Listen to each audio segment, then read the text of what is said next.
नमस्कार, स्वागत है आप सभी का डीडी न्यूज पर। आप देख रहे हैं मिड डे प्राइम और मैं हूं आपके साथ आर्यन। अगले एक घंटे में हम बात करेंगे देश भर की बड़ी खबरों की, बताएंगे दुनिया भर में कौन कौन सी खबरों पे है सबकी नजर, क्या चल रहा है खेलों और जगत में भी कुछ झलकियां, फिल्म, कला और संस्कृति से जुड़ी खबरों की। लेकिन सबसे पहले इस वक्त की हेडलाइंस पर डालते हैं नजर। गुजरात के तटीय इलाकों से टकराने के बाद चक्रवाती तूफान बिपरजॉय कमजोर पड़ा। गुजरात में तेज हवाओं के साथ हो रही है बारिश। मौसम विभाग ने कहा आज शाम तक दक्षिण राजस्थान में चक्रवात के डिप्रेशन में बदलने की उम्मीद।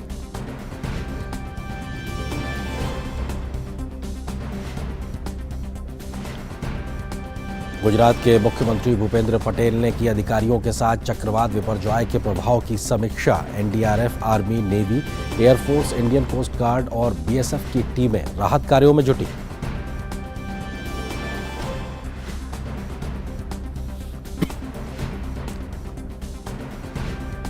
प्रधानमंत्री नरेंद्र मोदी 20 से 25 जून तक अमेरिका और मिस्र के दौरे पर रहेंगे। न्यूयॉर्क में पीएम 21 जून को संयुक्त राष्ट्र मुख्यालय में अंतर्राष्ट्रीय योग दिवस समारोह का करेंगे नेतृत्व। 22 जून को व्हाइट हाउस में अमेरिकी राष्ट्रपति जो बाइडेन के साथ होगी अहम मुलाकात। अमेरिकी कांग्रेस की संयुक्त बैठक को भी करेंगे संबोधित।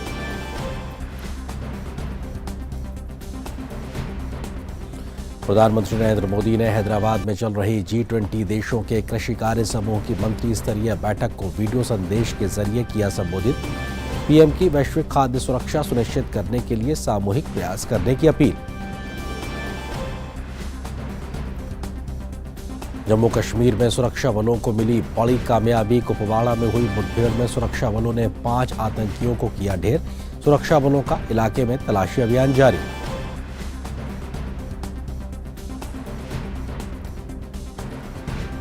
खेल की खबरों में चेन्नई में चल रहे स्क्वैश विश्व कप के सेमीफाइनल में आज भारत और मलेशिया होंगे आमने सामने।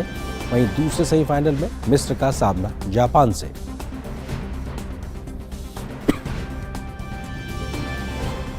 इंडोनेशिया ओपन के क्वार्टर फाइनल में आज किदाम्बी श्रीकांत और एचएस प्रणॉय खेलेंगे क्वार्टर फाइनल के मुकाबले। वहीं पुरुष युगल में सात्विक साईराज, रेंकी रेड्डी और चिराग शेट्टी की जोड़ी अंतिम 8 में पेश करेगी भारतीय चुनौती।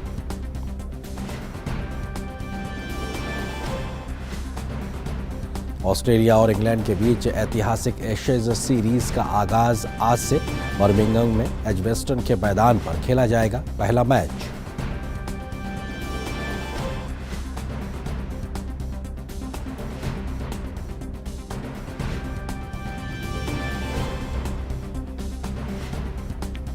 हेडलाइंस के बाद सबसे पहले आज की बड़ी खबर से करते हैं शुरुआत।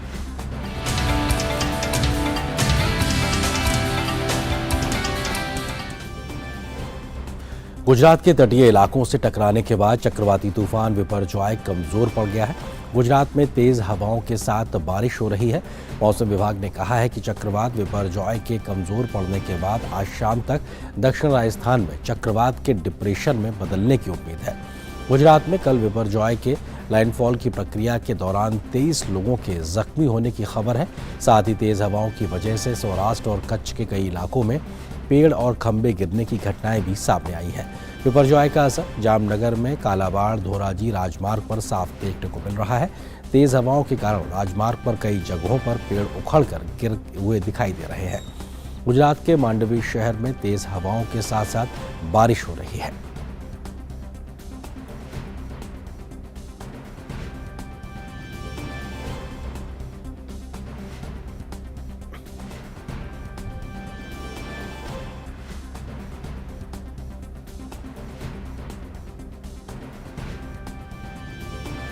गुजरात के मुख्यमंत्री भूपेंद्र पटेल ने गांधीनगर में राज्य आपातकालीन संचालन केंद्र में अधिकारियों के साथ चक्रवात बिपरजॉय के प्रभाव की समीक्षा की। गुजरात के राहत आयुक्त आलोक पांडे ने कहा कि चक्रवात बिपरजॉय से टकराने के बाद के प्रभाव बनासकांठा और पाटन जिलों में भारी बारिश के रूप में देखने को मिले हैं। साथ ही उन्होंने कहा कि चक्रवात के कारण किसी व्यक्ति की मौत नहीं हुई है। उनका मेजर जो पार्ट है वो निकल चुका है। अब उसके आफ्टर इफेक्ट्स जो हैवी रेनफॉल और थोड़ा बहुत विंड रहेगा वो अभी बनासकांठा, पाटन आदि जिलों में रहेगा। वहाँ थोड़ा भारी बारिश होने की संभावना है, इसलिए उन कलेक्टर्स के साथ हम लगातार संवाद में हैं। जो ह्यूमन डेथ है वो नो डेथ रिपोर्ट आई है अभी तक। और रेनफॉल अभी कच्छ में और देवभूमि द्वारका में जारी है। वहाँ पर कच्छ में तो तेज पवन कभी वेलोसिटी भी विंड वेलोसिटी भी ज़्यादा है, करीब 100 के आसपास है। देवभूमि द्वारका में भी करीब 60+ विंड वेलोसिटी की रिपोर्ट आई है।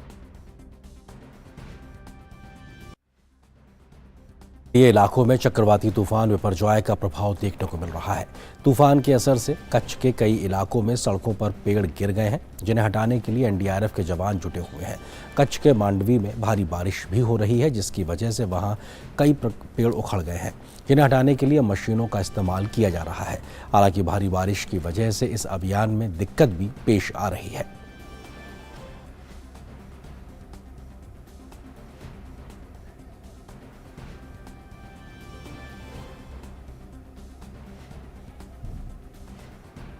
उधर गुजरात के द्वारका में चक्रवात विपर्जॉय के कारण कई जगहों पर जल भराव देखने को मिला।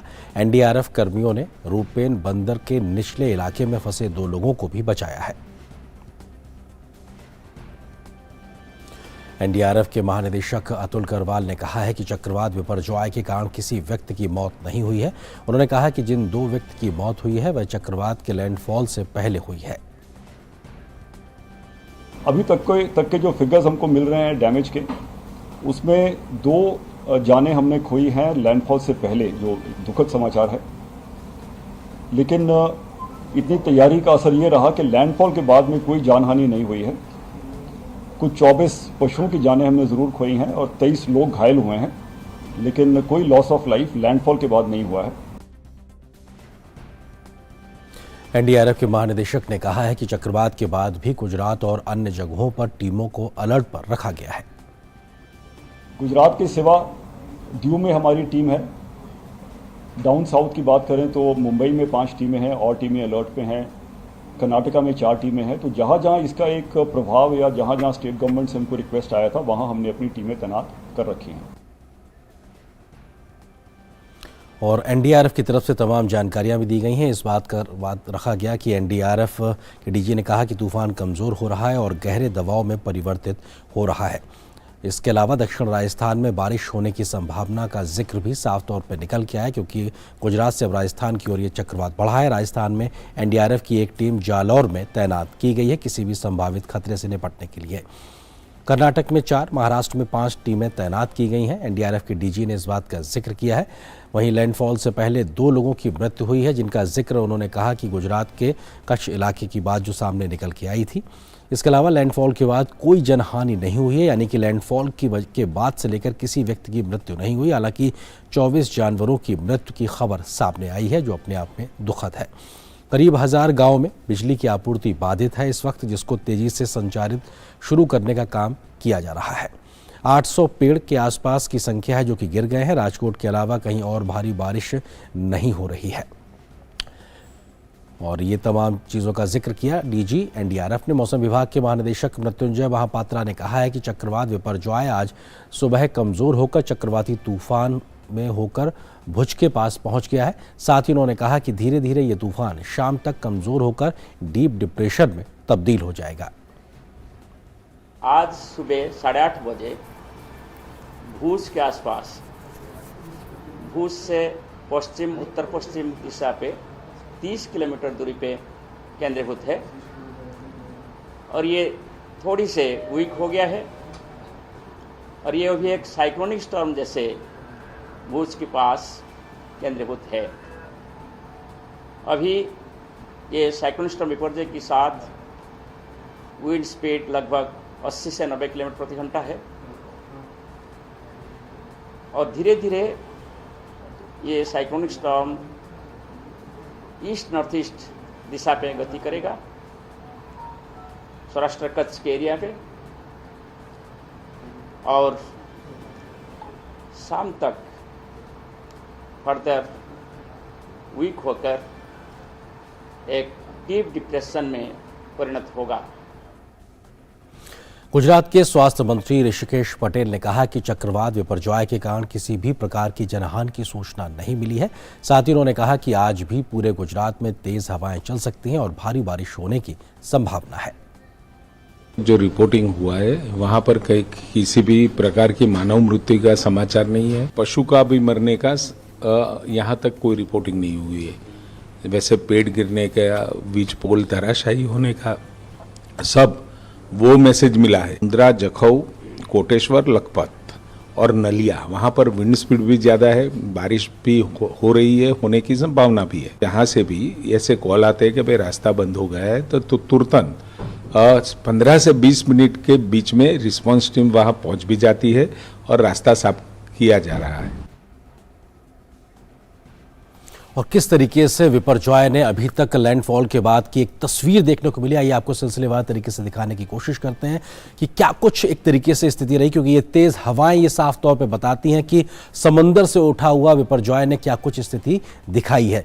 कच्छ, जामनगर, द्वारका की अगर बात की जाए तो 20 सेंटीमीटर ऐसे ज्यादा बारिश दर्ज की जा रही, क्योंकि आज भी दिन भर गुजरात के तमाम इलाकों में तेज बारिश की संभावना जताई गई है। मोरबी, राजकोट, पोरबंदर, जूनागढ़, इन तमाम जगहों पर 20 सेंटीमीटर या उससे ज्यादा बारिश हो सकती है। इसके अलावा उत्तरी गुजरात, सौराष्ट्र में रात भर बारिश हुई है। इसके अलावा अभी भी इसमें बारिश रहने की इस इलाके में संभावना जताई जा रही है। बनासकांठा, मोरबी, मेहसाणा, साबरकांठा, इन सभी जगहों पर तेज बारिश का अनुमान दिया गया था और रात भर भी बारिश यहां पर इन इलाकों में देखने को मिली है। इसके अलावा 16 जून यानी हम आज की अगर बात करें तो दोपहर तक चक्रवाती तूफान में तब्दील होने का अनुमान लगाया गया है मौसम विभाग के माध्यम से विपर्जॉय को लेकर, यानी कि लगातार कमजोर पड़ता जा रहा है और शाम तक राजस्थान पहुंचते पहुंचते ये डीप डिप्रेशन में तब्दील हो जाएगा। उत्तरी गुजरात, दक्षिण पश्चिमी राजस्थान से गुजरता हुआ ये आगे को बढ़ेगा। इस प्रकार का इसका एक पूरा ट्रैक या कहा जाए पूरा एक रास्ता कहीं ना कहीं मौसम विभाग के माध्यम से सामने रखा गया है।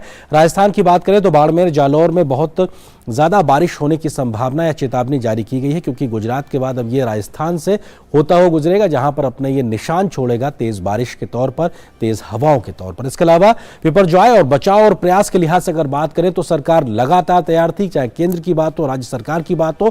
क्या कुछ प्रयास किए गए? सुरक्षित स्थानों पर पहुंचाए गए 1 लाख से ज्यादा लोग। एनडीआरएफ और एसडीआरएफ की 34 टीमों की तैनाती की गई थी। ये अपने आप में दिखाता है कि जैसे ही आहट मिली विपर्जॉय की, उसको लेकर केंद्र और राज्य सरकार ने हर वो संभव प्रयास किया जिसकी वजह से जनहानि का जो नुकसान है वो बिल्कुल कम किया जा सके, और वही स्थिति देखने को मिली। एनडीआरएफ कुल 18 टीमें, तो वहीं 13 टीम तैनात की गई, 5 टीमों को रिजर्व रखा गया और जरूरत के मुताबिक उनका मूवमेंट तय किया जाएगा।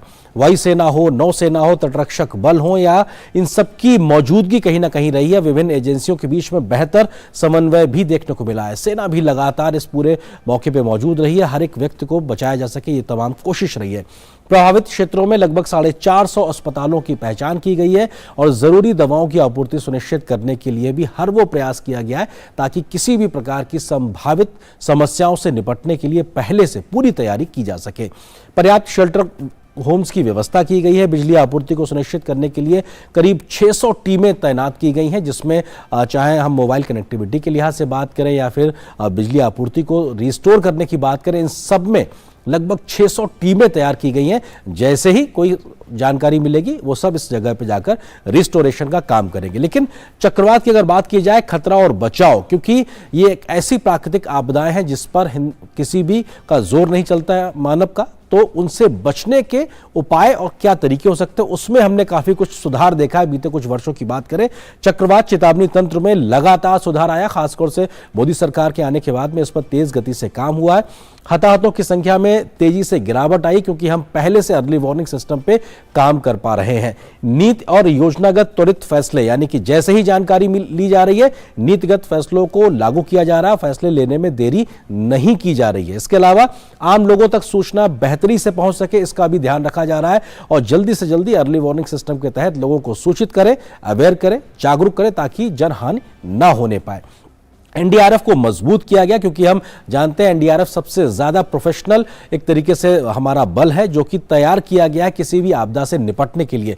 उसको लगातार हर लेवल पर मजबूत किया जा रहा है, उसको प्रोफेशनल तरीके से तैयार किया जा रहा है। मजबूत अर्ली वार्निंग सिस्टम तैयार किया गया है और इसमें सबसे ज्यादा मदद हमको हमारे इसरो के तमाम सैटेलाइट से मिलती है, ताकि हम जान पाते हैं कि आखिर मौसम किस प्रकार से एक नई चुनौती लेकर आने वाला। फर्स्ट रिस्पॉन्ड व्यवस्था लागू की गई है, यह भी बहुत जरूरी है अपने आप में। इसके अलावा अगर हम बात करें तो चक्रवातों से होने वाले नुकसान में लगभग 98% की कमी आई है। ये बीते कुछ 9 वर्षों के लिहाज से बात कर सकते हैं, 98%, यानी कि लगभग इसको खत्म कर दिया गया है। जनहानि के तौर पर देखा जाए तो 98% की कमी अपने आप में एक बहुत बड़ा, एक बेहतर एक आंकड़े के तौर पे कह सकते हैं। 9 सालों में 22 डॉपलर वेदर रडार लगाए गए हैं। ये भी हमको बताता है कि कैसे इस प्राकृतिक आपदा के मोर्चे पर भारत सरकार लगातार काम कर रही है। ऑटोमेटिक वेदर सिस्टम की संख्या भी 800 के पार पहुंच चुकी है, जो कि 2014 से पहले ये लगभग नगण्य थी। अब ये 800 से 8 के भी पार पहुंच गई। इसके अलावा देश में 200 एग्रो AWS सिस्टम लगाए गए हैं, ये भी मदद करते हैं हर प्रकार की स्थिति से निपटने में मदद करने को लेकर। इसके अलावा पीएम ने आपदा प्रबंधन पर हमेशा जोर दिया। प्रधानमंत्री मोदी का फोकस कहीं ना कहीं लगातार इस पर दिखाई पड़ता है। ये अपने आप में ऊपर से लेकर नीचे तक ट्रांसलेट होता भी दिखाई पड़ता है। इसके अलावा अगर हम बात करें, नेशनल डिजास्टर मिटिगेशन फंड का गठन किया गया, उसमें 13,000 करोड़ रुपए से ज्यादा का प्रावधान भी किया गया। यानी कैसे इस प्रकार के जो संभावित खतरे हैं, नुकसान है, उसको कम से कम किया जा सके, उसको लेकर लगातार पैसे की कमी ना आए, उसका भी ध्यान रखा गया है। और अगर हम बात करें राहत एजेंसियों को, यूपीए सरकार के मुकाबले मौजूदा सरकार ने 3 गुना से ज्यादा फंडिंग बढ़ा दी है। यानी कि पैसे की कमी पिछली यूपीए सरकार के मुकाबले में 3 गुना बढ़ा दी गई है, ताकि कोई कमी वैसी ना आने पाए और हर एक प्रोफेशनल तरीके से काम संभव हो सके। हाल फिलहाल की बात करें तो बढ़ते तूफान, घटता नुकसान, क्योंकि बीते कुछ वर्षों में प्राकृतिक आपदाओं का जो आंकड़ा है वो बढ़ा है। यानी कि तूफानों की संख्या, फ्रीक्वेंसी बढ़ गई है, लेकिन नुकसान को कम करने में एक देश के नाते हम काफी हद तक सफल हुए हैं। ओडिशा में 29 अक्टूबर 1999 को सुपर साइक्लोन आया तो लगभग 10,000 लोगों की मौतें हुई थी। ये आंकड़ा अपने आप में बहुत बड़ा था और ये एक ऐसा तूफान था जिसमें 260 किलोमीटर से ज्यादा की रफ्तार से हवाएं चली थी। ओडिशा में ही 2019 में फानी तूफान आया, 72 मौतें देखने को मिली। इसके अलावा हम बात करें दिसंबर 2016 में वर्धा साइक्लोन की वजह से हिंदुस्तान में 18 मौतें हुई थी। हालांकि इसका असर हमने देखा था कहीं ना कहीं पाकिस्तान या अन्य देशों तक भी देखने को मिला था। अक्टूबर 2014 में हुदहुद तूफान से 124 लोगों की मौत हुई। इसका असर उत्तर प्रदेश के इलाकों तक भी देखा गया था। उड़ीसा में अक्टूबर 2013 में साइक्लोन फैलिन ने कहर मचाया और 50 लोगों की मौत की खबर कहीं ना कहीं सामने आई थी और इसको लगातार कम करने का काम किया जा रहा है। पहले देश में आपदा के प्रति दृष्टिकोण राहत केंद्रित और रिएक्शनरी होता था कि एक आपदा आएगी और उसके बाद में हम रिएक्शन करेंगे, लोगों को राहत देंगे, ये एक सोच होती थी। लेकिन प्रधानमंत्री मोदी ने सोच को बदला है। पीएम मोदी ने आपदा प्रबंधन में किया है बड़ा बदलाव, यानी कि सोच के स्तर पर ही बड़ा बदलाव किया। किस तरीके से? अर्ली वार्निंग सिस्टम हो, प्रिवेंशन हो, मिटिगेशन हो, इन या पूर्व तैयारी हो, इन सब पे सबसे ज्यादा जोर है कि हमको आपदा से पहले ही मुस्तैद होना है, तैयार होना है, जागरूक करना है और नुकसान को कम से कम करना है। और 4 वर्षों में महज 10 दिनों, यानी कि बीते 4 वर्षों में जब ऐसी आपदाएं आई तो सिर्फ 10 दिन के अंदर 73 ऐसे मौके आए कि जब केंद्रीय टीमें, इंटरमिनिस्ट्रियल जो टीम्स थी, उनको भेजकर राज्यों की मदद की गई। तो यह भी दिखाता है किस प्रकार से केंद्र लगातार राज्यों के लिहाज से कोशिश कर रही है, हर एक संभव प्रयास कर रही है ताकि लोगों की समस्याएं कम से कम हो सके। और इस वक्त मोरवी से, गुजरात के मोरवी से हमारे संवाददाता रवि मोटवानी हमारे साथ में जुड़ गए हैं, उनका हम रुख करते हैं। रवि, इस वक्त का अपडेट क्या है? विपर्जॉय की स्थिति क्या है? किस तरीके से किन किन इलाकों में इस वक्त बारिश हो रही है और रिस्टोरेशन का काम कैसे चल रहा है? रवि जी जरूर, मैं बता दूं, विपर्जॉय जो तूफान है वो आ गया है। उसके बाद जिस तरह से संभावना व्यक्त की गई थी कुछ तेज तूफान लगेंगे और बारिश भी होगी, उसी तरह से मोरबी जिले की बात करें तो मोरबी जिले का जो नवलखी पोर्ट है और उसके आसपास के गांव हैं, वहां पे सुबह से तेज तूफान भी लगा हुआ है और बारिश भी रुक रुक के बहुत ज्यादा हो रही है। और प्रशासन की बात करें तो रिस्टोरेशन के लिए पूरी तैयारी की गई है। जहाँ भी बिजली के खंभे गिरे हैं तो वहां पे बिजली के खंभे फिर से पुनर्जोत हो जाए, उस पे काम चल रहा है। साथ में बताया जाए कि मोरबी शहर के इलाकों में कई जगह पे पेड़ गिरने की समस्या आई है, जिसकी वजह से लोगों को परिवहन करना मुश्किल हो रही है। लेकिन प्रशासन ने उसके ऊपर भी ध्यान दिया है और जो जहाँ जहाँ पेड़ गिरे वहाँ 10 से 15 मिनट में प्रशासन की टीम पहुंची है और वहां से वो पेड़ हटा के फिर से पहले जैसा परिवहन शुरू भी करवा दिया है। प्रशासन पूरी तरह से मुस्तैद है कि किसी भी आम आदमी को दिक्कत ना हो और कम से कम कैजुअलिटी हो और कम से कम नुकसान हो। जी रवि, इस बात की जानकारी भी सामने निकल के आई है कि लगभग 630 सड़कों पर कहीं ना कहीं यातायात अवरुद्ध हुआ था, उनमें से 600 सड़कों को खोल दिया गया है। तो ये भी दिखाता है कि तेज गति से रिस्टोरेशन का काम जारी है और लोगों तक पहुंच सुनिश्चित हो सके, जो भी प्रभावित इलाके हैं। जी जरूर से ऐसे बहुत रोड है जहाँ पे वो प्रभावित हुए, लेकिन प्रशासन की पहले से तैयारी है कि भाई ऐसी आपदा आएगी तो उसके सामने हमने लड़ना है, इसलिए उसी हिसाब से उसने काम किया है। जहाँ भी ऐसी दिक्कत आई हो वहाँ पे प्रशासन की टीम तुरंत पहुंच गई हो, यो एनडीआरएफ हो, एसडीआरएफ हो, पुलिस की टीम हो, वो तुरंत वहां पहुंची है और उन्होंने रिस्टोरेशन का काम शुरू किया है। अभी गुजरात के जो फाइनेंस मिनिस्टर है कनु देसाई, उनसे हमने बताया कि गुजरात के मुख्यमंत्री ने जिस तरह से हमें हर जिले में एक जगह मंत्री को भेजा था, वहां पे हमने पूरा सुपरविजन किया और अच्छी तरह से इस आपदा के सामने हम डट कर। तो हमारे सहयोगी मोरवी से रवि इस बात की जानकारी देते हुए, लगातार राज्य सरकार, तमाम राहत एजेंसियां लगी हुई हैं हर वो संभव प्रयास करने के लिए ताकि रिस्टोरेशन का काम तेज गति से हो सके और हर उस इलाके तक पहुंच सुनिश्चित हो सके। इसका काम भी तेज गति से चल रहा है। शुक्रिया रवि, हमारे साथ इस अपडेट के जुड़ने के लिए। आगे भी आपसे हम अपडेट्स लेते रहेंगे। शुक्रिया आपका। वहीं राजस्थान के जोधपुर और उदयपुर संभाग के जिलों में चक्रवात विपर्जॉय के असर से आज और कल तेज हवाओं के साथ तेज बारिश की चेतावनी जारी की गई है। मौसम विभाग के अनुसार चक्रवात के कम असर के साथ आज गुजरात से राजस्थान की सीमा में प्रवेश करने की संभावना है। जयपुर के मौसम विभाग ने बाड़मेर और जालौर जिलों में तेज हवाओं के साथ अत्यधिक भारी वर्षा का रेड अलर्ट जारी किया है। मौसम विभाग की चेतावनी को देखते हुए आपदा प्रबंधन विभाग ने सभी संबंधित जिलों को अलर्ट कर दिया है। कई जिलों में कर्मचारियों की छुट्टियां रद्द कर दी गई हैं और उन्हें मुख्यालय पर रहने के निर्देश दिए गए हैं। 7 जिलों में एसडीआरएफ जबकि अजमेर में एनडीआरएफ की टीम तैनात की गई है। सभी जिलों में कंट्रोल रूम स्थापित किए गए हैं। आपदा प्रबंधन विभाग सेना और वायुसेना के साथ भी लगातार संपर्क में है। नागरिकों को घर पर रहने की सलाह दी गई है। और फिलहाल मिड डे प्राइम में एक छोटे से ब्रेक के लिए रुकते हैं।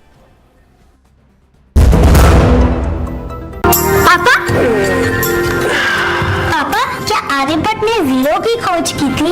हाँ बेटा, दुनिया को जीरो इंडिया ने दिया था और ये जो हम योग कर रहे हैं ना, ये भी दुनिया को इंडिया ने दिया है। वाह पापा। और बेटा, योग से हमें जीरो कॉस्ट पे हेल्थ इंश्योरेंस भी मिलता है। पापा फिर तो मैं रोज योग करूंगी।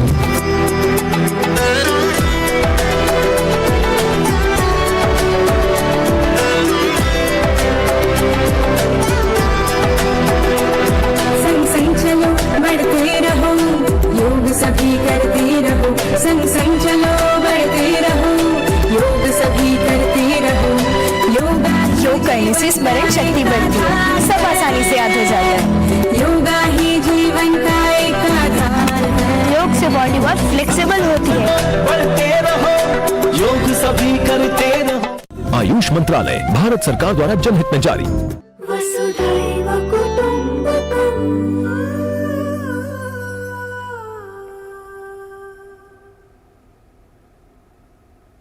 अर्जुन, 10th में you made us really proud. अब आगे क्या सोचा है? पापा, मैंने आईआईटी जाना है और इंजीनियर बनना है। थिंक आईआईटी, थिंक विद्या मंदिर। और इस छोटे से ब्रेक के बाद मिड डे प्राइम में रुख करते हैं इस वक्त कुछ और ताज़ा तरीन खबरों की ओर।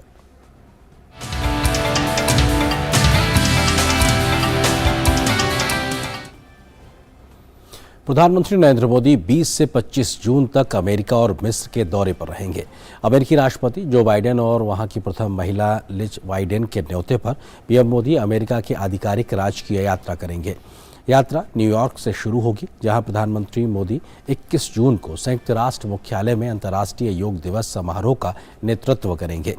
न्यूयॉर्क के बाद पीएम मोदी वाशिंगटन डीसी की यात्रा करेंगे। यहां 22 जून को व्हाइट हाउस में उनका औपचारिक स्वागत किया जाएगा। इसके बाद अमेरिकी राष्ट्रपति से उनकी अहम मुलाकात होगी। राष्ट्रपति बाइडेन और जिल बाइडेन प्रधानमंत्री के सम्मान में राजकीय रात्रि भोज की मेजबानी करेंगे। प्रतिनिधि सभा के अध्यक्ष केविन मैककार्थी और सीनेट के अध्यक्ष चार्ल्स शूमर सहित कांग्रेस के नेताओं के निमंत्रण पर प्रधानमंत्री नरेंद्र मोदी 22 जून को अमेरिकी कांग्रेस की संयुक्त बैठक को भी संबोधित करेंगे। 23 जून को प्रधानमंत्री मोदी के लिए संयुक्त रूप से उपराष्ट्रपति कमला हैरिस और अमेरिकी विदेश मंत्री एंटनी ब्लिंकन ने भी लंच रखा है। इस दौरान प्रधानमंत्री का प्रमुख CEO, पेशेवरों और अन्य लोगों के साथ भी बातचीत का कार्यक्रम है। प्रधानमंत्री मोदी प्रवासी भारतीयों के सदस्यों से भी मुलाकात करेंगे। इसके बाद पीएम मोदी 24-25 जून को मिस्र की राजकीय यात्रा करने के लिए काहिरा का दौरा करेंगे। यह यात्रा मिस्र के राष्ट्रपति अब्देल फत्ताह अल सीसी के न्योते पर की जा रही है। यह प्रधानमंत्री की मिस्र की पहली यात्रा होगी। राष्ट्रपति सीसी के बातचीत के अलावा प्रधानमंत्री मिस्र सरकार के वरिष्ठ गणमान्य व्यक्तियों, मिस्र के कुछ प्रमुख हस्तियों के साथ साथ मिस्र में भारतीय समुदाय के साथ बातचीत करने के उनके कार्यक्रम की संभावना है। अमेरिका के विदेश विभाग के प्रवक्ता मैथ्यू मिलर ने कहा है कि हिंद प्रशांत महासागर क्षेत्र में मुक्त, सुरक्षित, समृद्धि और आत्मनिर्भर रखने में भारत की भूमिका अहम है। अमेरिका का यह बयान पीएम मोदी के अमेरिकी दौरे के करीब एक हफ्ते पहले आया है। चीन लगातार हिंद प्रशांत क्षेत्र में अपनी ताकत बढ़ा रहा है। यही वजह है कि चीन की चुनौती से निपटने के लिए अमेरिका, भारत और कई अन्य देश हिंद प्रशांत महासागर क्षेत्र को किसी भी देश के दबाव से मुक्त रखने की कोशिशों में जुटे हुए हैं। अमेरिकी विदेश विभाग के प्रवक्ता मैथ्यू मिलर ने अपने बयान में कहा कि भारत के साथ हमारी साझेदारी सबसे अहम है। यह भारत के साथ कई क्षेत्रों में मिलकर काम कर रहे हैं और हिंद प्रशांत महासागर क्षेत्र को मुक्त, समृद्ध और आत्मनिर्भर रखने में भारत की अहम भूमिका है। मिलर ने कहा कि अमेरिका के विदेश मंत्री एंटनी ब्लिंकन पीएम मोदी और भारतीय प्रतिनिधिमंडल के अमेरिका दौरे पर फोकस कर रहे हैं। वे कई मुद्दों पर भारत के साथ बातचीत करेंगे। अमेरिका की यात्रा के दौरान प्रधानमंत्री नरेंद्र मोदी 21 जून को 9वें अंतर्राष्ट्रीय योग दिवस पर संयुक्त राष्ट्र में होने वाले समारोह में शामिल होंगे। संयुक्त राष्ट्र महासभा UNGA के 77वें सत्र के अध्यक्ष सावा कोलोसी भी इस समारोह में भाग लेंगे। सावा कोलोसी ने ट्वीट करके इसकी जानकारी दी है। उन्होंने लिखा है कि मैं अगले सप्ताह संयुक्त राष्ट्र मुख्यालय के नॉर्थ लॉन में प्रधानमंत्री नरेंद्र मोदी के साथ संयुक्त राष्ट्र में होने वाले 9वें अंतर्राष्ट्रीय योग दिवस समारोह में भाग लेने के लिए उत्साहित हूँ।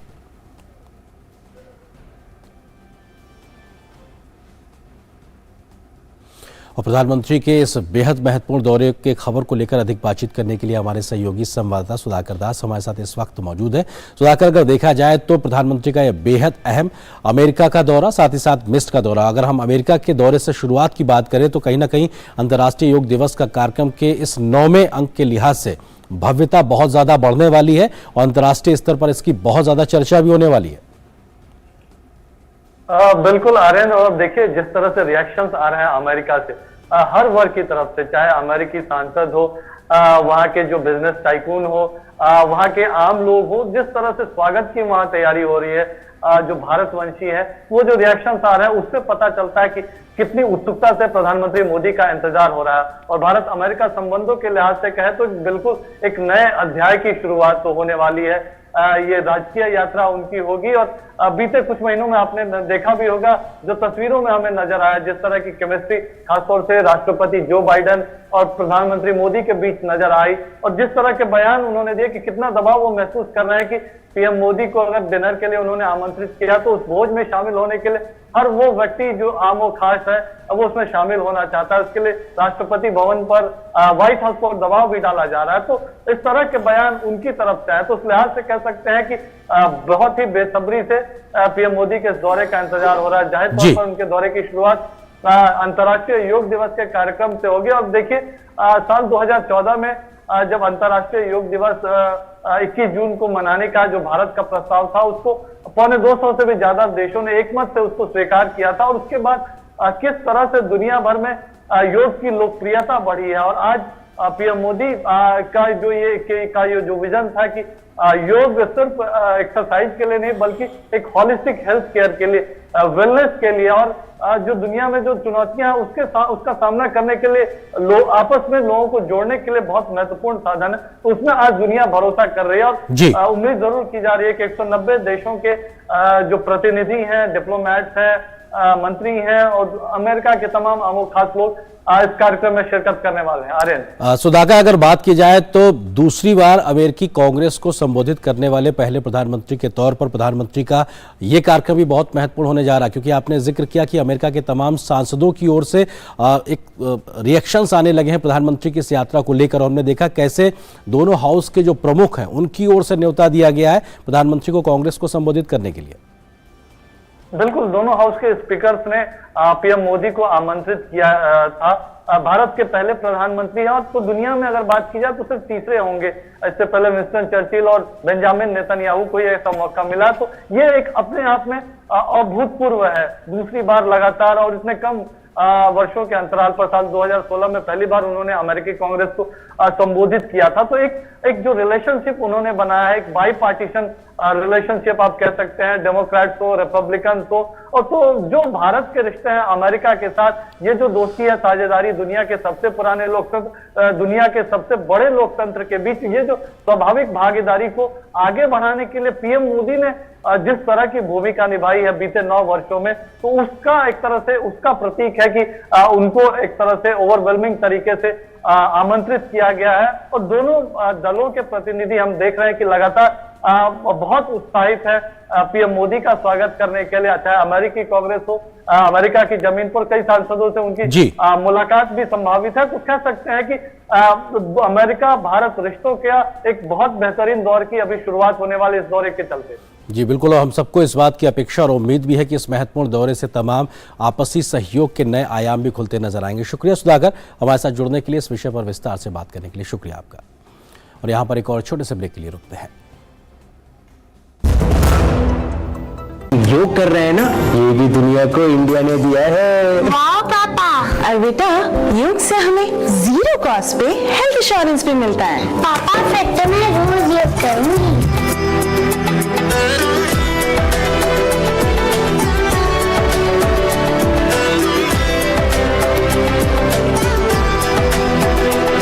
संग संग चलो बढ़ते रहो, योग सभी करते रहो। संग संग चलो बढ़ते रहो, योग सभी करते रहो।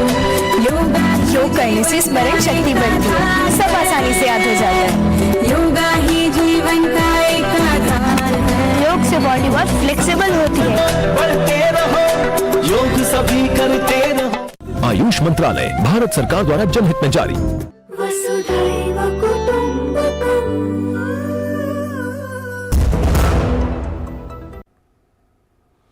प्रधानमंत्री नरेंद्र मोदी की आगामी अमेरिका यात्रा पर मिसूरी के गवर्नर माइक पार्सन ने कहा कि सभी मिसूरी वासियों की ओर से मैं प्रधानमंत्री नरेंद्र मोदी का स्वागत करता हूं। सुरक्षा, स्थिरता और आर्थिक समृद्धि को बढ़ावा देने में अमेरिका और भारत के साझा हित हैं। The United States and India have many shared interests in promoting security, stability, and economic prosperity. All things we value here in the state of Missouri, and on the behalf of all Missourians, I want to welcome Prime Minister Modi to our great country. Missouri has a strong relationship with India, whether that be the people-to-people ties, commerce, or innovation, and our connections only continue to grow. प्रधानमंत्री नरेंद्र मोदी की आगामी America यात्रा पर Georgia के सांसद Drew Fergusson ने कहा कि अमेरिका और भारत के बीच संबंध रणनीतिक और वैश्विक हैं। ये साझेदारी दुनिया भर में विशेष रूप से इंडो पैसिफिक क्षेत्रों में शांति, समृद्धि और स्थिरता को बढ़ावा देने के लिए बेहद महत्वपूर्ण है। The relationship between the United States and India is strategic and global. It's a partnership guided by strong political will on both sides. It's built on the shared values of democracy, freedom, and respect for the rule of law. This partnership is crucial for fostering peace, prosperity, and stability around the globe, especially in the Indo-Pacific region. वहीं प्रधानमंत्री नरेंद्र मोदी की आगामी America यात्रा पर अमेरिकी senator शेरॉड brown ने कहा है कि अमेरिका में पीएम मोदी का स्वागत करते हैं। हम दोनों देशों के बीच संबंधों को मजबूत करने के लिए बेहद उत्सुक हैं। Prime Minister Modi, welcome to the United States of America. Ohio has a strong Indian American community. Indian Americans serve our nation honorably in the military. They're part of the fabric of our state. In my home in Cleveland, we're the only city in the world with a statue of Gandhi on a street named for Martin Luther King Jr. How cool is that? I go to work for these Ohioans every day, just as I know you do for the Indian people. Our countries are united through our shared democratic values. Ours is the oldest, yours is the largest. We look forward to finding all kinds of ways to strengthen relations between our two countries. वहीं प्रधानमंत्री नरेंद्र मोदी की America यात्रा से पहले ही अमेरिकी सांसदों में उत्साह देखा जा रहा है। अमेरिकी सांसद माइक लॉरर ने अमेरिका भारत के संबंधों को 21वीं सदी के सबसे महत्वपूर्ण साझेदारियों में से एक बताया है। I look forward to welcoming Prime Minister Modi to the United States Capitol and hearing his address to a joint session of Congress later this month during his historic state visit. The United States and India have an important strategic partnership and a special bond, shaped by our mutual commitment to global peace and prosperity. As Prime Minister Modi said in his 2016 visit to DC, our relationship is primed for a momentous future. It is critical that we strengthen the Indo-American partnership as we work together to advance our mutual interests and our shared commitment to democracy. As India celebrates its 75th year of independence, we join with the people of India in celebrating the success of the world's largest democracy.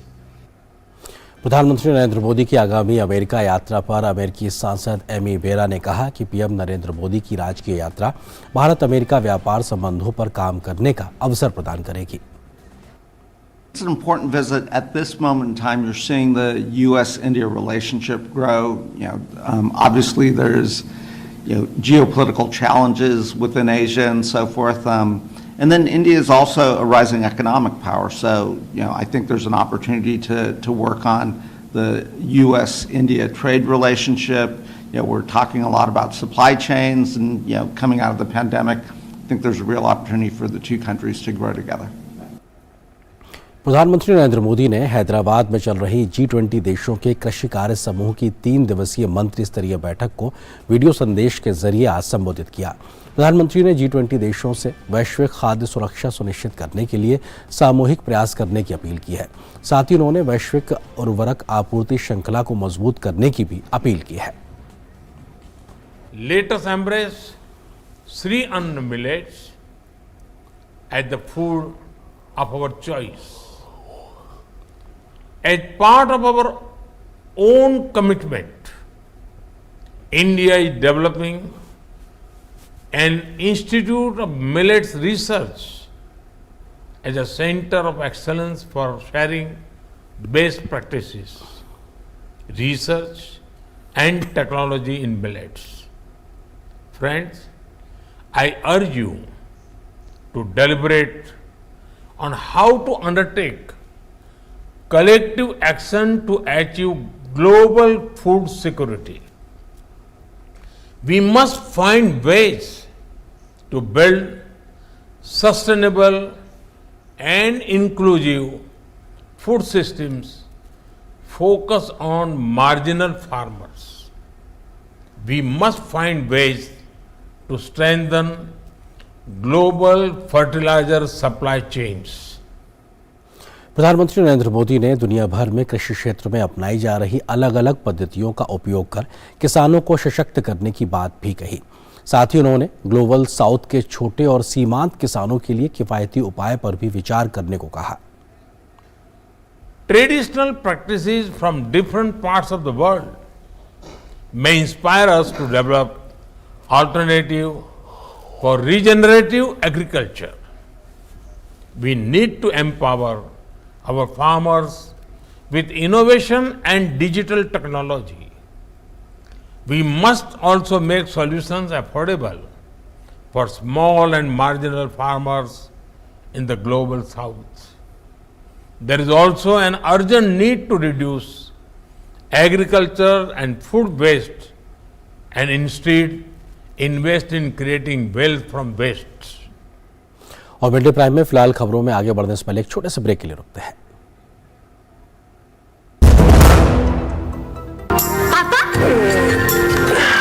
पापा, क्या आर्यभट्ट ने zero की खोज की थी? हाँ बेटा, दुनिया को जीरो इंडिया ने दिया था और ये जो हम योग कर रहे हैं ना, ये भी दुनिया को इंडिया ने दिया है। वाह पापा, और बेटा योग से हमें जीरो कॉस्ट पे हेल्थ इंश्योरेंस भी मिलता है। पापा फिर तो मैं रोज योग करूंगी।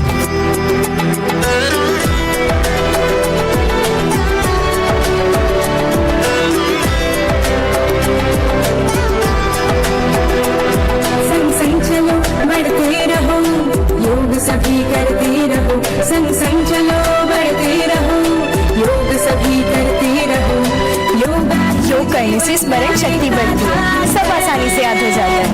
योगा ही जीवन का एक आधार है। योग से बॉडी बहुत फ्लेक्सिबल होती है। बढ़ते रहो, योग सभी करते रहो। आयुष मंत्रालय भारत सरकार द्वारा जनहित में जारी।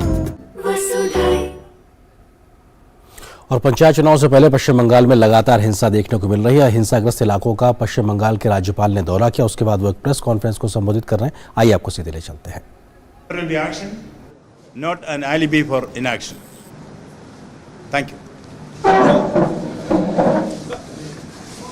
तो ये तस्वीरें आपने देखी, इसके बारे में विस्तार से हम खबर का जायजा भी लेंगे, क्योंकि पश्चिम बंगाल के राज्यपाल सीवी आनंद बोस ने दक्षिण 24 परगना में हिंसा प्रभावित भांगर का दौरा किया।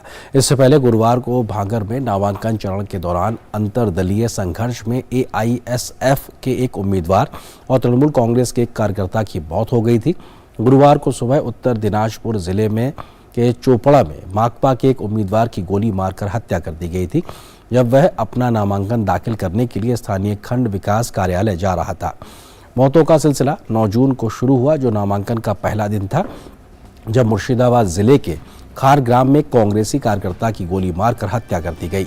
राजनीतिक पर्यवेक्षकों का मत है कि यद्यपि पंचायत के चुनाव 2013 से बड़े पैमाने पर हिंसा और रक्तपात से प्रारंभिक रूप से प्रभावित हो रहे हैं, नामांकन चरण के दौरान इतनी मौतें पहले कभी नहीं देखी गईं और इसी वजह से पश्चिम बंगाल के राज्यपाल ने हिंसाग्रस्त इलाकों का दौरा किया। दौरा करने के बाद में जायजा लिया और पत्रकारों से बात की। निश्चित तौर से इस प्रकार की हिंसा, खास करके राजनीतिक हिंसा, किसी भी लोकतंत्र के लिए एक बेहतर तस्वीर नहीं है, लेकिन ये राज्य सरकार को इस बारे में सोचना होगा, क्योंकि पश्चिम बंगाल के हाई कोर्ट ने भी जो स्थानीय चुनाव आयोग है उसकी तरीके से कड़ी निंदा की है और कहा है कि आप ऐसी स्थितियों से बाहर निकलिए, क्योंकि हिंसा नहीं होनी चाहिए, निष्पक्ष चुनाव हो सके, ये बेहद ज़रूरी है। इस बात के निर्देश भी कहीं ना कहीं राज्य निर्वाचन आयोग को दिए गए हाईकोर्ट की ओर से, और ये अपने आप में लगातार हिंसा की स्थिति देखने को मिल रही है पंचायत चुनाव से पहले। उधर भाजपा ने पश्चिम बंगाल में पंचायत चुनाव में जारी हिंसा पर राज्य की ममता बनर्जी सरकार को आड़े हाथों लिया है। पार्टी के राष्ट्रीय प्रवक्ता सुधांशु त्रिवेदी ने कहा कि बंगाल की भूमि में जहां पहले रविंद्र संगीत सुना जाता था, वहां आज बम के धमाके और हिंसा का तांडव हो रहा है। उन्होंने कहा कि राज्य सरकार भाजपा कार्यकर्ताओं को निशाना बना रही है। बंगाल की वह भूमि जहां कभी रविंद्र संगीत सुनाई पड़ता था, आज बम के धमाके सुनाई पड़ते हैं। भद्रलोक के विमर्श के लिए विख्यात वह भूमि आज हिंसा का तांडव देख रही है, और उससे अधिक दुखद है वहां के सरकार की असंवेदनशीलता। भारतीय जनता पार्टी के कार्यकर्ताओं पर जिस प्रकार के हिंसक और प्राणघातक हमले हो रहे हैं, 25 से 30 ऐसी घटनाओं की तो हम लोगों के पास सूची है, जिसमें गंभीर रूप से हमारे कार्यकर्ता घायल हुए हैं और उनके ऊपर प्राणघातक हमले हुए हैं। भाजपा के प्रवक्ता सुधांशु त्रिवेदी ने कहा कि राज्य के निर्वाचन आयोग की भूमिका भी संदिग्ध है। उन्होंने कहा कि राज्य सरकार और राज्य की पुलिस का रवैया लोकतंत्र पर काला धब्बा है। उन्होंने कहा कि अदालत से ही अंतिम आस है। चिंता का विषय यह है कि राज्य के निर्वाचन आयोग के द्वारा इन सारी घटनाओं के प्रति एक निहायत ही असंवेदनशील और गैर जिम्मेदाराना रवैया इख्तियार करना, जिसकी वजह से न्यायालय जाना पड़ा और न्यायालय के हस्तक्षेप के बाद स्थितियों पर नियंत्रण लगाने का प्रयास किया गया। पश्चिम बंगाल की सरकार, पश्चिम बंगाल की पुलिस जिस प्रकार से बर्ताव कर रही है, यह देश के लोकतांत्रिक और चुनावी इतिहास में एक बहुत काला अध्याय है। सुधांशु त्रिवेदी ने उन तथाकथित बुद्धिजीवियों को भी निशाना साधा जो राजनीतिक पूर्वाग्रह से चयनित तौर पर टिप्पणियां करते हैं। उन्होंने कहा कि क्या इन बुद्धिजीवियों को बंगाल में सत्ता की शह में हो रही हिंसा लोकतंत्र का उपहास नहीं लगती। जो लोग कहते थे कि democracy is almost finished in India, तो I want to ask them a categorical question that the level of violence which is been witnessed in West Bengal, the democracy is flourishing और इट इज वैनिशिंग। ये लोकतंत्र का उद्भव दिख रहा है या तिरोभाव दिख रहा है? और जिस प्रकार से नामांकन की प्रक्रिया का मैंने उदाहरण बताया, क्या ये लोकतंत्र का उपहास नहीं है? आगे बढ़ते नजर डालते इस वक्त की कुछ और राष्ट्रीय महत्व की खबरों पर।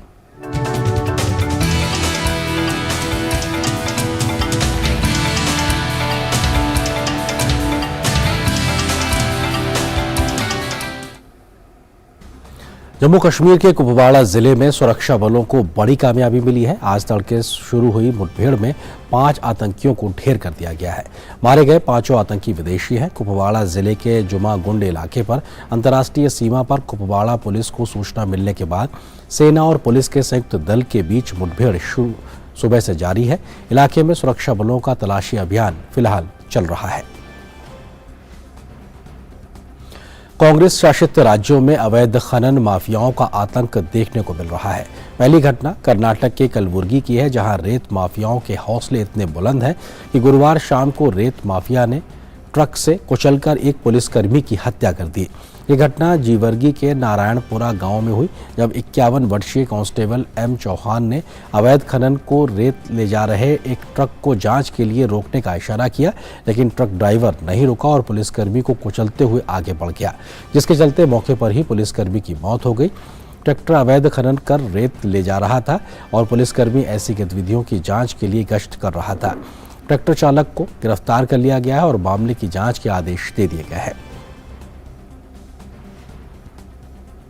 उधर छत्तीसगढ़ में रेत माफियाओं ने सारी हदें पार कर दी हैं। पिछले दिनों राजनंद गांव में रेत माफियाओं ने अवैध खनन कर रेत निकाला और उसके साथ ही वहां दफनाए गए कबीर पंथ समाज की एक महिला के शव को भी निकाल कर ले गए। इस घटना से आहत महिला के बेटे ने पुलिस में शिकायत दर्ज की, लेकिन अभी तक इस मामले में कोई कार्रवाई नहीं होने से कबीर पंथ समाज में गहरी नाराजगी है। इस मामले पर ग्रामीणों ने एक प्रतिनिधिमंडल ने पूर्व मुख्यमंत्री डॉक्टर रमन सिंह से मुलाकात भी की है। रमन सिंह ने कहा कि मुख्यमंत्री भूपेश बघेल के संरक्षण में रेत माफिया पूरे प्रदेश में सक्रिय है और ये घटना शर्मनाक भी है और दुखद भी। उन्होंने कहा कि अगर इस मामले पर तुरंत कार्रवाई नहीं होती तो भाजपा कार्यकर्ता आसपास के ग्रामीणों के साथ मिलकर कलेक्टर का घेराव करेंगे। मोर माता जी की 22 मार्च को कबीरपंथी समाज के अनुसार वहाँ अंतिम संस्कार किए गई से, और लोग के बाद 2-2.5 महीना बाद रेत खनन माफिया के अनुसार रेत निकाल के रात में माँ के शव निकाल के मतलब जो दुख का पीड़ा हुई से बहुत अत्यंत दुख पीड़ा हो रही। जो रेत माफिया है उसके खिलाफ कड़ी से कड़ी कार्रवाई होना चाहिए, FIR दर्ज होना चाहिए। सरकार के संरक्षण में, मुख्यमंत्री के संरक्षण में अवैध रेत का कारोबार चल रहा है और रेत माफिया पूरे प्रदेश में सक्रिय है। अभी तक मैंने आज कलेक्टर से बात की, कोई कार्रवाई नहीं हुई है। इनके नाम भी लिख के दिए हुए हैं, इनके ऊपर कार्रवाई नहीं होगी, इनको गिरफ्तार नहीं किया जाएगा, भारतीय जनता पार्टी कठोर कदम उठाएगी। पूर्वोत्तर के राज्य असम में बाढ़ से हालात गंभीर हैं और 6 जिलों में 29,000 लोग बाढ़ से बुरी तरीके से प्रभावित हैं। बाढ़ में डूबे 25 गांवों में लखीमपुर, धेमाजी, डिब्रूगढ़, चाचर, नलबाड़ी और कामरूप जिले के गांव शामिल हैं। लखीमपुर जिले में बाढ़ का सबसे ज्यादा असर हुआ है, जहां 23,516 लोग बाढ़ से पीड़ित हुए हैं, जिनमें 1200 से ज्यादा बच्चे भी शामिल हैं। प्रशासन ने लखीमपुर में 3 राहत शिविर बनाए हैं, जहां बाढ़ पीड़ितों को रखा गया है। बाढ़ पीड़ित इलाकों में राहत और बचाव के लिए टीमें तैनात कर दी गई हैं। बाढ़ के चलते राज्य में 4 तटबंध क्षतिग्रस्त हुए हैं और धेमई, विश्वनाथ, गोलपाड़ा और लखीमपुर जिले में कई सड़कों को भी भारी नुकसान पहुंचा है। चाचर और कामरूप जिले में बारिश के चलते कुछ जगहों से भूस्खलन की भी खबरें हैं। आपदा प्रबंधन प्राधिकरण ने बताया कि असम और अरुणाचल प्रदेश में बीते कई दिनों से लगातार बारिश हो रही है, जिसकी वजह से कई नदियों का जलस्तर बढ़ गया है।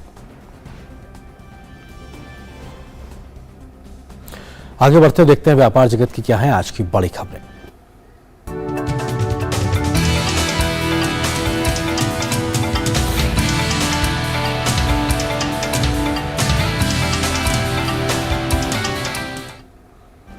खाद्य तेलों की घरेलू उपलब्धता बढ़ाने के लिए केंद्र सरकार ने जहां आयात शुल्क में कटौती की है, तो वहीं देश का कोयला क्षेत्र लगातार आत्मनिर्भर हो रहा है। साथ ही आयात निर्यात के आंकड़ों से अर्थव्यवस्था की बेहतरी के संकेत भी मिले हैं। इसके अलावा रेटिंग एजेंसी मूडीज से भारत के लिए अच्छी खबर आई है। आज के न्यूज लेंस में जानिए क्या है इन खबरों के मायने।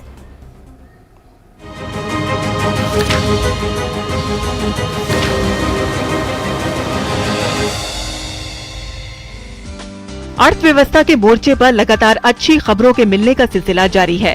खाद्य तेलों की घरेलू उपलब्धता बढ़ाने के लिए केंद्र सरकार ने जहां आयात शुल्क में कटौती की है, तो वहीं देश का कोयला क्षेत्र लगातार आत्मनिर्भर हो रहा है। साथ ही आयात निर्यात के आंकड़ों से अर्थव्यवस्था की बेहतरी के संकेत मिले हैं। इसके अलावा रेटिंग एजेंसी मूडीज से भारत के लिए अच्छी खबर आई है। सबसे पहले बात करें खाद्य तेलों की, तो खाद्य तेलों की घरेलू उपलब्धता बढ़ाने और कीमतों पर काबू रखने के उद्देश्य से केंद्र सरकार ने रिफाइंड सोया तेल और रिफाइंड सूरजमुखी तेल पर आयात शुल्क 17.5% से घटाकर 12.5% कर दिया है। यानी कि सीधे आयात शुल्क में 5% की कटौती की गई है। जाहिर तौर पर ये आम आदमी के लिए राहत भरी खबर है। सरकार के इस फैसले से आम आदमी को बाजार में सस्ते दाम पर खाद्य तेल की उपलब्धता सुनिश्चित होगी। बता दें कि इससे पहले अक्टूबर 2021 में रिफाइंड सोयाबीन तेल और रिफाइंड सूरजमुखी तेल पर आयात शुल्क 32.5% से घटाकर 17.5% किया गया था। खाद्य तेलों पर सरकार द्वारा आयात शुल्क कम करने के अलावा देश के कोयला क्षेत्र से भी अच्छी खबर सामने आई है। भारत का कोयला क्षेत्र लगातार आत्मनिर्भर होने की दिशा में आगे बढ़ रहा है। कोयला मंत्रालय के मुताबिक देश में कोयले का कुल भंडार 13 जून को 110.58 मिलियन टन हो गया है, जो कि पिछले साल के 13 जून के मुकाबले 44.22% ज्यादा है। पिछले साल 13 जून को देश का कोयला भंडार 76.67 मिलियन टन था। बता दें कि कोयला मंत्रालय ने चालू वित्त वर्ष के लिए 1012 मिलियन टन यानी कि 1 अरब टन से ज्यादा कोयला उत्पादन का महत्वाकांक्षी लक्ष्य रखा है। इसके अलावा देश की जीडीपी ग्रोथ के मामले पर भी एक अच्छी खबर सामने आई है। Rating agency Moody's investor service के अनुसार भारत की जीडीपी दर तेजी से बढ़ रही है, जिसके कारण देश का कर्ज का बोझ तेजी से घटेगा, जबकि फ्रांस, इटली और अमेरिका जैसे देशों में लंबे समय से खर्च अधिक होने के कारण उधार बढ़ेगा। बता दें कि पिछले दिनों सरकार द्वारा जारी आंकड़ों के अनुसार वित्त वर्ष 2022-23 में देश की जीडीपी दर अनुमानों से कहीं अधिक 7.2% रही थी। वहीं चालू वित्त वर्ष में आरबीआई ने जीडीपी ग्रोथ रेट 6.5% पर रहने का अनुमान जताया है। साथ ही साथ आयात निर्यात के मोर्चे पर भारतीय अर्थव्यवस्था की बेहतरी के संकेत मिले हैं। वाणिज्य और उद्योग मंत्रालय द्वारा जारी आंकड़ों के अनुसार चालू वित्त वर्ष 2023-24 के दूसरे महीने मई में देश का कुल निर्यात $60.29 बिलियन रहा है। वहीं मई 2023 में व्यापार घाटा $10.35 बिलियन रहा है, जो कि पिछले साल मई में $12.20 बिलियन रहा था। Bureau report, DD news.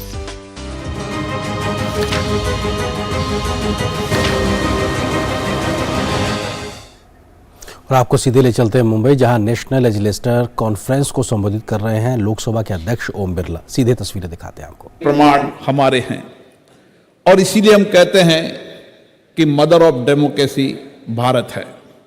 और इसीलिए आज भी हमारे आचार में, हमारे विचार में, हमारे संस्कार में, हमारी कार्यशैली में लोकतंत्र है। और जब आजादी के बाद हमने संसदीय लोकतंत्र अपनाया तो दुनिया के देश देख रहे थे कि इतनी बड़ी आबादी में ये संसदीय लोकतंत्र सफल होगा ना होगा। लेकिन हमारी प्राचीनतम लोकतंत्र की संस्कार के कारण ये लोकतंत्र सफल भी हुआ और दुनिया के लिए मार्गदर्शन देने वाला भी हुआ। साथियों, हम इसलिए हमारे विधानमंडल हो, हमारी संसदें हो, उनके लोकतंत्र का मंदिर क्यों कहते हैं? लोकतंत्र का मंदिर इसलिए कहते हैं कि इस लोकतंत्र के मंदिर के प्रति हमारी आस्था है। इस लोकतंत्र के मंदिर से लोगों के जीवन का कल्याण होता है। इस लोकतंत्र के मंदिर से हम लोगों के जीवन में परिवर्तन लाते हैं। इस लोकतंत्र के मंदिर से हमारे स्वयं में नैतिकता आती है, ईमानदारी आती है, सत्य की प्रेरणा मिलती है, इसलिए हमें लोकतंत्र का मंदिर कहते हैं। लेकिन इस लोकतंत्र के मंदिर को हम सबको सशक्त बनाना है, मजबूत बनाना है, जनता के प्रति जवाबदेह बनाना है, तो ये हमारी जिम्मेदारी और बढ़ जाती है। और इसीलिए इन संस्थाओं के अंदर हम किस तरीके से एक पारदर्शी व्यवस्था कायम करें, एक जवाबदेही व्यवस्था कायम करें। जब हमारा संविधान बना था तो संविधान बनाने वाले हमारे मनीषियों ने, डॉक्टर भीमराव अंबेडकर हो, राजेंद्र प्रसाद हो, उन सब मनीषियों की जब हम चर्चा संवाद सुनते हैं, 2 साल 7 महीने तक लगातार संविधान सभा में चर्चा हुई, हर विषय पर व्यापक चर्चा हुई, लेकिन सहमति से हमारा संविधान बना। और ये संविधान आज हमारा मार्गदर्शक है।